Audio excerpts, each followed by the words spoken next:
ইয়াজুজ ও মাজুজ নামে দুটি জাতি আমাদের উপর অনেক অত্যাচার করেছে। তারা আমাদেরকে হত্যা করছে, আমাদের উপর জুলুম করছে।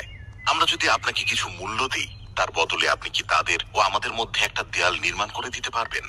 উত্তরে জুলকারনাইন বললেন, আমার রব আমাকে যা দিয়েছেন তা তোমাদের উপহারের থেকে অনেক ভালো, এবং অতএব তোমরা আমাকে শ্রম দিয়ে সাহায্য করো। আমি তোমাদের ও তাদের মাঝখানে একটি সুদৃঢ় প্রাচীর নির্মাণ করে দেব। জুলকারনাইন আরো বলেন, তোমরা আমাকে লোহার পাত এনে দাও। অবশেষে যখন সে দুই পাহাড়ের মধ্যবর্তী জায়গা সমান করে দিল, তখন সে বলল, তোমরা ফুঁ দিতে থাকো। তারপর যখন সে তা আগুনে পরিণত করলো, তখন বলল, তোমরা আমাকে কিছু তামা দাও, আমি তা এর উপর ঢেলে দিই। এরপর তারা প্রাচীরের উপর দিয়ে অতিক্রম করতে পারলো না এবং নিচ দিয়েও তা ভেদ করতে পারলো না। সে বলল, এটা আমার রবের অনুগ্রহ।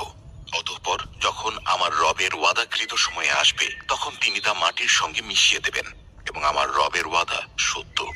সূরা আম্বিয়ার ৯৬ নম্বর আয়াতে আল্লাহ তাআলা বলেন, অবশেষে যখন ইয়াজুজ মাজুজকে মুক্তি দেওয়া হবে এবং তারা প্রতিটি উঁচু ভূমি হতে ছুটে আসবে,